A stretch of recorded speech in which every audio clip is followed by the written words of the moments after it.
এক হিন্দু মহিলা এসে আমার কাছে 5 কেজি জিলাপি দিচ্ছে। হিন্দু ভাইদের দিল নরম, অল্পের ভিতরে তারা বুঝে যায়। হিন্দুদের দিল নরম আমি বহুত প্রমাণ করেছি। আমি তখন মোল্লারহাট উদয়পুর মাদ্রাসায় পড়াই। হিন্দু মহিলা এসে আমারে বলতেছে, হুজুর একটু এই জিলাপিটুক হুজুরদের খাওয়াই দেবেন আর আমার জন্য একটু দোয়া করবেন।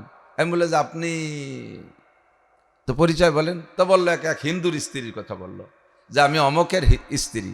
তা আমি বললাম যে আপনি মসজিদে জিলাপি দিচ্ছেন কে, আপনাদের মন্দির টন্দির আছে না?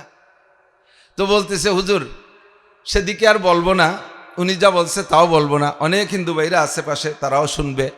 তো উনি এতটুকু লাস্টে যেটা বললেন, সব জায়গা মাইনিয়ে টেনিয়ে দেখছি, আমার একটা বাচ্চা বড় অসুস্থ, লাস্টে আমি কোথাও কোনো তদবিরে আর কোনো ফায়দা না পাইয়া অবশেষে মান্যত করছি, আল্লাহ, আমি আল্লাহ শব্দ দিয়েই বলছি, আল্লাহ যদি আমার বাচ্চাকে ভালো করে দাও তাহলে তোমার ঘরে 5 কেজি মিষ্টি দেব। আমার বাচ্চা 1 মাসের মধ্যে সুস্থ হয়ে গেছে।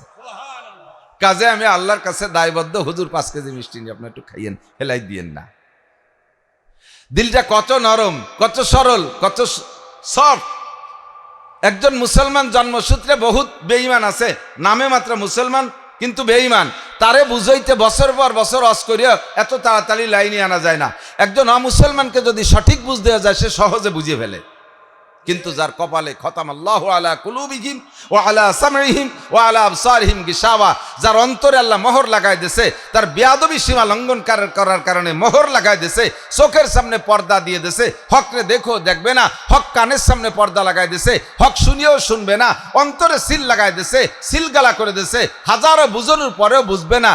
বালনাত্তাবিউ মা ওয়াজাদনা আলাইহি আবাআনা, বরঞ্চ বলে চলে যাবে আপনারা যতই ভালো কথা বলেন না কেন, যত যুক্তিসঙ্গত বলেন না কেন, যতই সঠিক কথা বলেন না কেন, আমরা বাপ দাদা 14 পুরুষদের একটা কাজ করে আসতেছি, এইটি এত তাড়াতাড়ি ছাড়া যাবে না। কতক্ষণ এইরকম সিদ্ধান্ত যারা নেয় বুঝবেন যে তাদের অন্তরে আল্লাহ মোহর লাগাই দিছে। তো আবু জাহেল এইভাবে 13 বছর এইরকম আজীব আজীব ঘটনা অসংখ্য দেখছে। নবী আলাইহিস সালাম থেকে এইরকম আজীব ঘটনা 3200 প্রমাণ হয়েছে, 3200। তার বেশিরভাগ আবু জাহেল দেখছে, কিন্তু নবী পাকের কাছ থেকে হিদায়াত সে পায়নি। বোঝা যায় হিদায়াত পাওয়ার জন্য নিজের একটা ইচ্ছা থাকতে হবে। আল্লাহ পাক বলেন হিদায়াত দেওয়ার জন্য আমি প্রস্তুত আছি, তবে তুমি নেয়ার জন্য প্রস্তুত থাকতে হবে। তুমি যদি হিদায়াত না চাও তাহলে আমার অত দায় ঠেকি নেই। তোমার মতো লক্ষ কোটি মুসলমান মানুষ যদি জাহান্নামে চলে যায়, আমি আল্লাহ পাকের খুদাইয়ের ভিতরে চুল পরিমাণ কমতি হবে না, আমার পদমর্যাদায় ঘাটতি হবে না। আর সারা পৃথিবীর সব যদি মুসলমান হয়ে যায় আমার পদমর্যাদা বাড়বে না। আমি আল্লাহ যেখানে আছি সেখানেই থাকবো। তবে হিদায়াত পাইলে তোমার লাভ, আর হিদায়াত না নিলে তোমার লস। কথা বোঝেন? হিদায়াত নেওয়া এবং না নেওয়ার ব্যাপারে তোমার আমি স্বাধীনতা দিয়েছি, তোমার আমি বিলকুল স্বাধীনতা দিয়েছি। মানি তাদাফা ইন্নামা ইয়াহতাদি লিনাফসি, যে হিদায়াত গ্রহণ করবা তার স্বাধীনতা আছে, হিদায়াতের লাভালাভি তুমি উপভোগ করবা। আমান দাল্লাফা ইন্নামা ইয়াদিল্লু আলাইহা, আর যে গুমরাহির পথ বেছে নিবা তার কপাল সেই পোড়াইবা। এ জায়গায় তোমাকে গুমরাহ হওয়ার জন্য সুযোগ আছে। দুনিয়ায় হাজারো প্রাণী বানাইছি, কোনো প্রাণীকে আমি স্বাধীনতা দেই নাই, এমনকি ফেরেশতাদেরকে আমি স্বাধীনতা দেই নাই। জিব্রাইলের এত ক্ষমতা, এত পাওয়ারওয়ালা যোগ্য সাহাব ফেরেশতা জিব্রাইল, সে ইচ্ছা মতো যা খুশি করতে পারে না। মিকাইল আলাইহিস সালামের এত ক্ষমতা, লক্ষ লক্ষ টনকে টন মেঘ মুহূর্তের ভিতরে এক জায়গা থেকে আর এক জায়গায় স্থানান্তরিত করে। এ মিকাইলের কোনো ব্যক্তিগত ক্ষমতা নাই, ইচ্ছা মতো যে কোনো জায়গা বৃষ্টি নামাইতে পারবে না। পারবে? কোথাও পারবে না। মিকাইল আলাইহিস সালামের যদি এরকম ব্যক্তি স্বাধীনতা থাকতো তাহলে আমরা বাঙালিরা ঘুষ মুস পয়সা, আমরা তো ঘুষ দিয়ে গুরু, ঘুষ দিয়ে মিকাইল আলাইহিস সালামের কিনে ফেলাই দিতাম একদিন। আজরাইল আলাইহিস সালাতু ওয়াস সালাম সারা পৃথিবীর সমস্ত প্রাণীকে ধ্বংস করে। কত বড় শক্তিশালী ব্যক্তিত্ব, এই ব্যক্তির ভিতরে কোনো স্বাধীনতা নাই।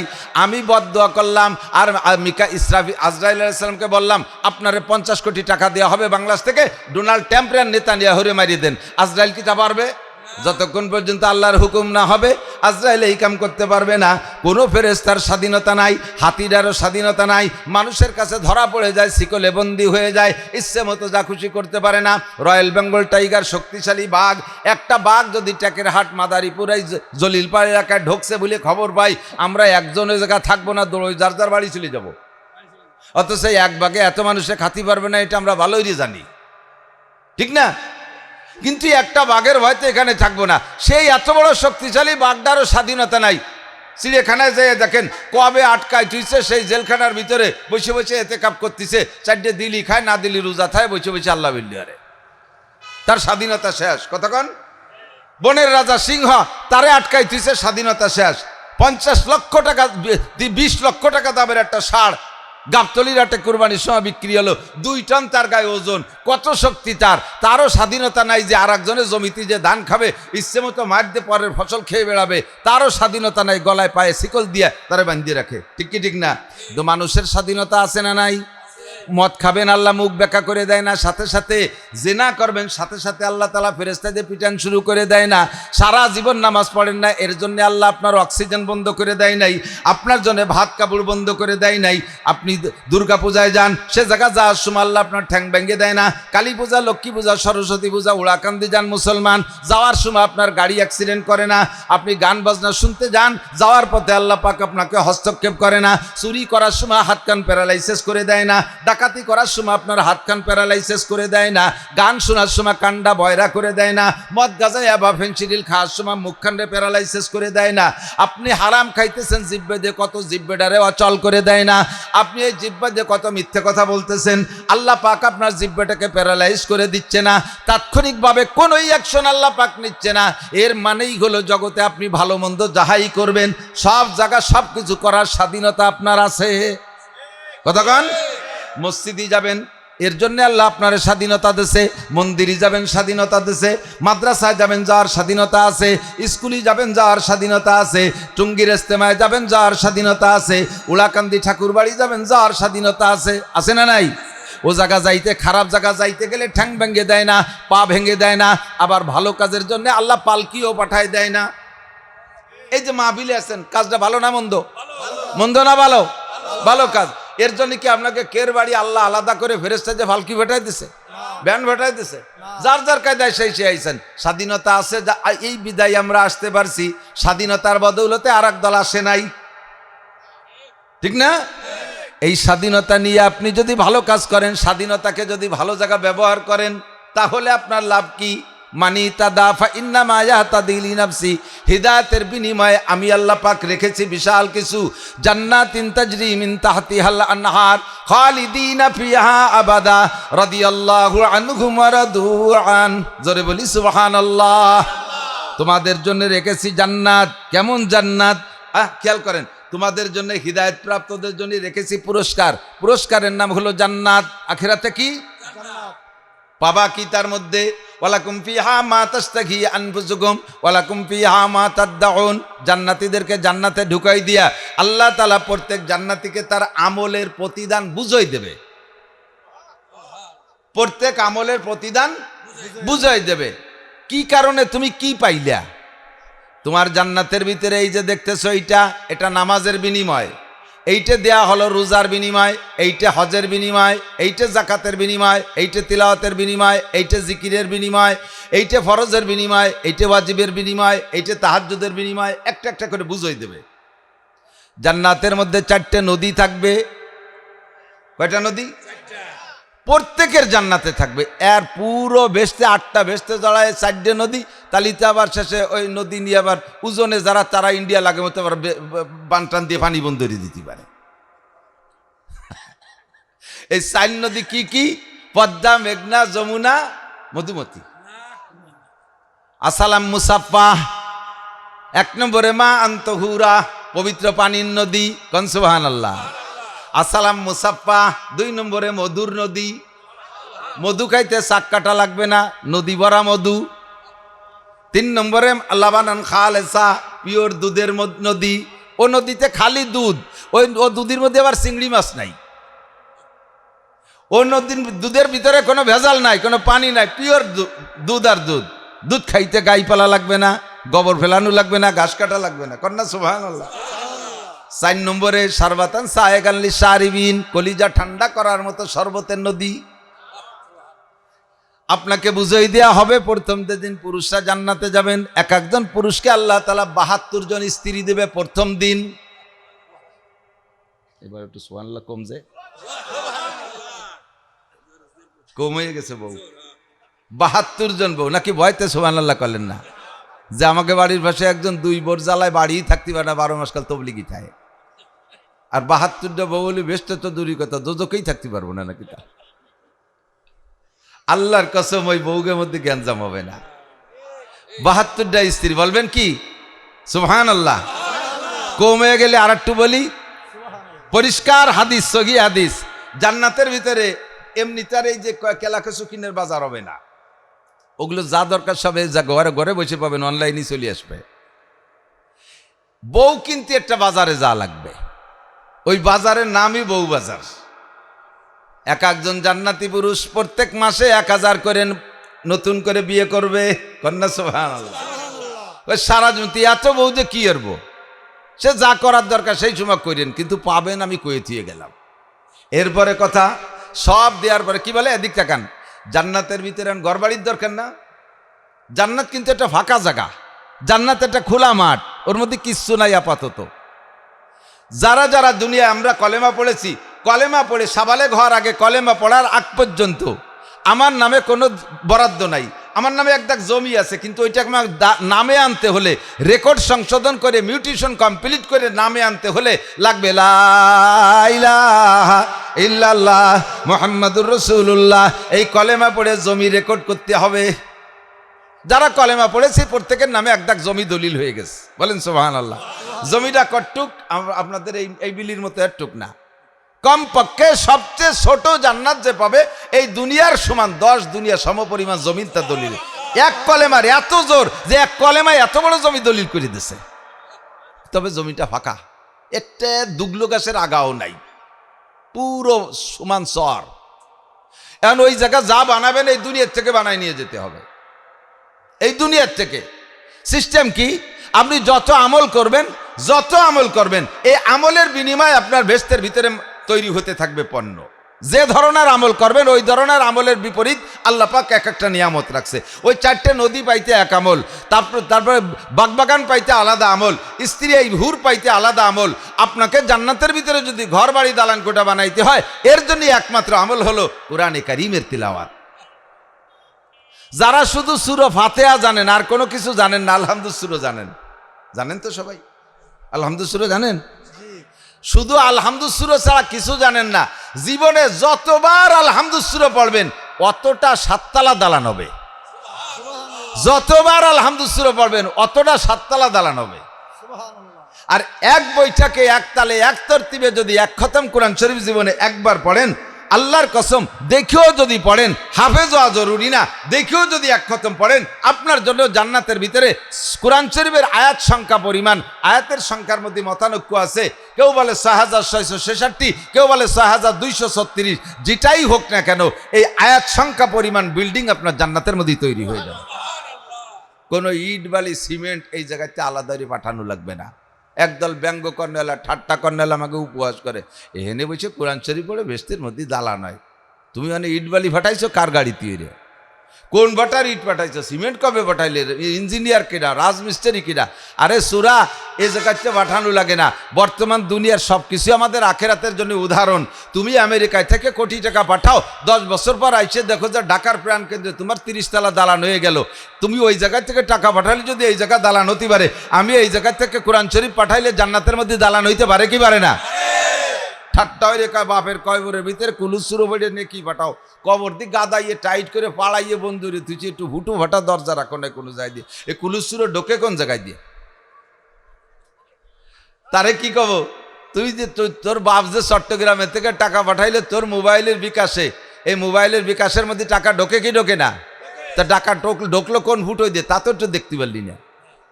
তোর মোবাইলের মধ্যে যেই ফুটো দিয়ে টাকা ঢোকে, আমার আব্বার কবরের মধ্যে তো সেই ভাগ দিয়ে কুলুসুরো ঢোকে, দোয়া কালাম ঢোকে, ঠিক কি ঠিক না? মানজারা কবরা বাইহি আমাল জুমআ কুফিরা লাহু মা তাকাদ্দামা মিন যামবিহি। জান্নাতীদেরকে জান্নাতের ভিতরে সব নিয়ামত বুঝে দেওয়ার পরে জান্নাতীদেরকে বলবে ফাল ওয়াজাতুম মা ওয়াদা রাব্বুকুম হাক্কা, তোমরা কি পেয়েছো? আমার মৌলানা নাসির, আমার মৌলানা রিজাও লেগে দিয়ে যে তোমাদের বেহেশতের প্রলোভন দিয়েছিলাম, যা যা বলা হয়েছিল, পাইছো সবাই? ফাল ওয়াজাতুম, পাইছো?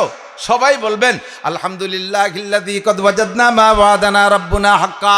সব প্রশংসা সেই আল্লাহর, যে আল্লাহ পাক আমাদের যাহা ওয়াদা করেছে হুবহু তার সম্পূর্ণ আমাদেরকে দিয়ে দিয়েছে, সব আমাদের বুঝাই দিয়েছে। কাজেই প্রশংসা কার? আল্লাহর। তবে জান্নাতীদের ভিতরে হালকা হালকা সংশয় বোধ হতে থাকবে, এত সুখ এই কি কপালে সবে কি সবে না আল্লাহ জানে। মানুষে কয় না, ছোট ছোট ফুলাপান যদি বেশি চালু চঞ্চল হয়, ইয়া টেকবে না, এ যে চালু মনে হয় বাঁচবে না বেশি দিন, এরকমটা কয় না। হঠাৎ করে বেশি সুখ কপালে এসে গেলে কয় যে এ সুখ মনে হয় টেকবে না কপালে, এরকম একটা সন্দেহ। এটা বাংলাদেশেরই সিস্টেম। 5 বছর ক্ষমতায় থাকিয়ে সুখ, মোটা সুখ নিয়ে গড়ে 5 বছর চলে যাওয়ার পরে সে সুখ কপালে তো দিয়ে চলে যায়। এখন জান্নাতীরাই বিশাল নিয়ামত পাইয়ে টেনশন করতে থাকবে, আল্লাহ এই কি কপালে সয়, এ কি লাস্টিং করবে নাকি কতদিন পরে আবার কাড়ি কুড়িয়ে নিয়ে যাবে, 15-16 বছর আর একদিক চলে যাওয়া লাগে নাকি 15-16 বছর পরে কি হবে না হবে, এটা টেনশন। ইতিমধ্যে জান্নাতীদের আর জাহান্নামীদের মাঝখানে একটা ফাঁকা জায়গা, ইংরেজিতে কয় নো ম্যানস ল্যান্ড, আরবিতে কয় আরাব। এটা জান্নাতও না জাহান্নামও না, মাঝখানে একটা ফাঁকা জায়গা। ওই জায়গায় একটা দুম্বার সাইজের একটা প্রাণী ফেরেশতা দিয়ে আল্লাহ জবাই করাবে। জান্নাতীরা বলবে মা জাবাহতুম ইয়া রব্বানা বাইনা আইদিনা, আল্লাহ এটা কি জবাই করলে? আল্লাহ পাক বলবেন জাবাহতু মাউতাকুম, তোমাদের মরণকে জবাই করে দিছি। আল্লাহ এর মানে কি? কয় যে জবাই করলে তো প্রাণী মরে যায়, তাহলে মরণ রে একটা প্রাণী বানাইয়া জবাই করে মারিয়ে দিছি। তার মানে হলো লা তামুতুনা ফিহা ওয়ালা তাহয়াউন, এই জান্নাতের ভিতরে তোমাদের ওয়ামরা নাই, যা মরামরি হয়ে গেছে একবার, এই হায়াত তোমাদের চলবে কতদিন? আমাল হায়াতুদ দুনিয়া ইল্লা কালিল ওয়া ইন্না দারাল আখিরাতা লাহিয়াল হায়াওয়ান। ওয়ানাদি অনন্তকাল, ওয়ানাদি অনন্তকাল, এর কোনো সীমা রেখা নাই। এতদিন তোমরা থাকবা, এই নিয়ামত তোমাদের নামে স্থায়ী দলিল হয়ে গেছে। এ থুয়ে তোমাদের আর এক দেশে পলাই ফলাই চলে যাওয়া লাগবে না, চিরকাল ভোগ করতে পারবা। বলেন আলহামদুলিল্লাহ। জান্নাতের নিয়ামত পেয়ে যত খুশি ছিল, পরে এই স্থায়িত্বের ঘোষণায় আরো বেশি খুশি হয়ে গেছে, আরো শকর।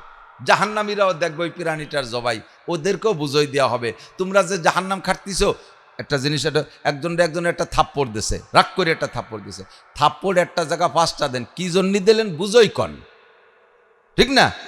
না বুঝাইয়ে টুয়োটা একটা চর দিলি, বারা তো অভিযোগ থেকেই যায়। তুমি এই মিথ্যে কথা কইছো, এই জন্য এটা চর দিলাম। সত্যি মিথ্যে কথা কইছি, চরটাও খাইছি, সমান সমান হয়ে গেছে, মনে আর কোনো দুঃখ থাকে না। না কয়ে বলে একটা চর দিলি, তখন একটা খারাপই লাগে, কি জন্য মারলেন বুঝই কন। তো জাহান্নামীরা আল্লাহর কাছে বলবে, আল্লাহ আমরা এই জাহান্নামের ভিতরে এত শাস্তি পাইলাম, কি জন্য পাইলাম বুঝই কও। আল্লাহ পাক বলবেন, তোমার বুঝো কি বুঝবো, এদিক তাকান খেয়াল করেন। তুমি যে নামাজ পড়ো নাই, এই নামাজের জন্য প্রত্যেক একাক ওয়াক্তের জন্য 200 কোটি, খেয়াল প্রত্যেকটা শাস্তি বুঝই দেবে, যেমন জান্নাতীদেরকে বুঝই দিয়েছে। নামাজের জন্য এটা, রোজার জন্য এটা, তিলাওয়াতের জন্য এটা, এভাবে বুঝই দিয়েছে। এই জায়গায় একটা আচানক একটা বালাখানা জান্নাতের ভিতরে, বলবে আল্লাহ এইটা তো সব আমল তো বুঝই দিলে, এই যেটা বালাখানা দেখি কে? আল্লাহ পাক বলবেন, কে উলামায়ে কেরামের কাছে শোনে নাই, মাম্বানা মসজিদান লিল্লাহ বানাল্লাহু লাহু বাইতান ফিল জান্নাহ।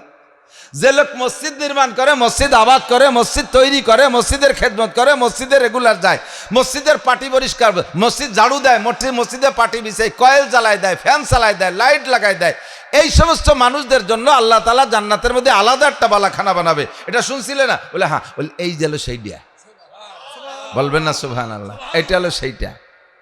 এইরকম জাহান্নামীরাও বলবে, আল্লাহ ওদেরকে তো বুঝাই দিলে আমলের বিনিময়, আমাদের কোন আমলের বিনিময়ে এই শাস্তিগুলো দিচ্ছে একটু বলো। আল্লাহ পাক বলেন, 1 নম্বরে তুমি বেঈমান হওয়ার কারণে, 1 নম্বরে তুমি আমাকে স্বীকার করো নাই দুনিয়ায় থাকতে, আল্লাহ বলে স্বীকার করো নাই, কলেমা পড়ো নাই, তুমি ইসলামকে মানো নাই, আখেরাত মানো নাই। এর কারণে 1 নম্বর পুরস্কার হলো এই যে প্রাণীটা জবাই দিছি না, খালিদিনা ফিহা আবাদা, চিরকাল জাহান্নামের মধ্যে থাকবা, লা তামুতুনা ফিহা ওয়ালা তাহয়াউন, এর মধ্যে কোনো ওয়ামরা নাই, একবারই ঢুকছো তো অনাদি অনন্তকাল পড়তে থাকবা। এ আলব তোমার বেঈমানির ফলাফল। এদিক খেয়াল করেন, আমরা জান্নাত কিনছি কি দিয়ে? কলেমা দিয়ে না? জান্নাত কিনতে পারে নাই, জায়গা পাই নাই জান্নাতের ভিতরে, তো কলেমা ছেড়ে দেওয়ার কারণে আলাদা একটা জায়গা পাইছে, সেই জায়গাটার নাম হলো জাহান্নাম। এটা হলো তোমার কলেমা না পড়ার আমল। 2 নম্বরে নামাজ পড়ো নাই, কলেমা পড়ছো কিন্তু নামাজ পড়ো নাই, এই নামাজ না পড়ার কারণে তোমার শাস্তি কি? তুমি এর ভিতরে প্রত্যেক 1 ওয়াক্ত নামাজের বিনিময় 200 কোটি। মুসলমান বিশ্বাস করো, বিজ্ঞানীরা মাঝে মাঝে মানুষের হাড্ডি পায়, পুরন হাড্ডি, অনেক লম্বা লম্বা হাড্ডি পেয়ে মেশিন দিয়ে গবেষণা করে তার হায়াত নির্ণয় করে, বলে যেই হাড্ডিটা পেলাম এটা মানুষের হাড্ডি, কমপক্ষে 3 লক্ষ বছর আগের মানুষের হাড্ডি। ওয়াজ বুঝতেছেন না বিদায় ফাঁকে সুবহানাল্লাহ কয়ে ফেললেন। আদম আলাইহিস সালাম থেকে মানব জাতির আগমন শুরু হয়েছে না? তো কিতাবে, ইতিহাসের কিতাবে, হাদিসের কিতাব থেকে যা পাওয়া যায়, আদম আলাইহিস সালাম আজ থেকে 10,000 বছর আগে দুনিয়ায় আসলেন। তা 3 লক্ষ বছর আগে মানুষের আড় হয় কি করিয়া? এবার টের পাইছেন? আমাদের সমাজে প্রবাদ আছে 80,000 মখলুকাত, এরকম একটা কথা আছে না? 80,000 মখলুকাত। দুনিয়ায় মানুষ আর জিন ছাড়া যত মখলুকাত আছে সমস্ত মখলুকাতকে আল্লাহ তাআলা সৃষ্টি করেছেন এই দুই জাতির সেবা খেদমতের জন্য। যেটা যে জাতিকে যেভাবেই সেবা করুক ওইটাই ওই জাতির জন্য নিয়ামত। অমুসলমান যারা শুকর খায়, শুকর তাদের জন্য নিয়ামত। চাইনিজরা, কোরিয়ানরা কুত্তো খায়, সুবহানাল্লাহ।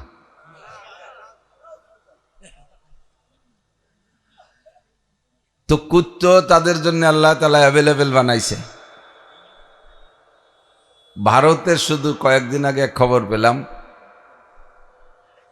বোম্বাই শহরে, মুম্বাই যেটা রেখায়, মুম্বাই শহরে লাওয়ারেস মালিক ছাড়া কুত্তো 10 লক্ষ বেশি হয়ে গেছে। এর জ্বালায় ঘন ঘন অ্যাক্সিডেন্ট করে। আমি আপনি চিনি না, জানি না, এমন হাজারো সৃষ্টি আল্লাহ পাক করে রেখেছেন যারা আমার অজান্তে আমাকে সেবা খেদমত করতেছে। সবগুলোকে আমি চিনি না, আছে না নাই? তো আল্লাহ পাক রব্বুল আলামিন মানুষ আর জিন ছাড়া যত সৃষ্টি করেছেন তাকে আরবিতে বলে মখলুকাত। সৃষ্টির আরবি কি? মখলুকাত। আরে মখলুকাতের সংখ্যা আমরা বললাম কত? 18,000 মখলুকাত। 80,000, 18,000 মখলুকাত, এইটা কয় 18,000 মখলুকাত। ওদিকে আল্লাহ পাক রব্বুল আলামিন, কথা মনে রাখবেন সিরিয়াল ধরে, মানুষ আর জিন ছাড়া যত যা কিছু সৃষ্টি করেছেন সব মানুষের সেবা খেদমতের জন্য। অতএব এগুলো মানুষের জন্য নিয়ামত।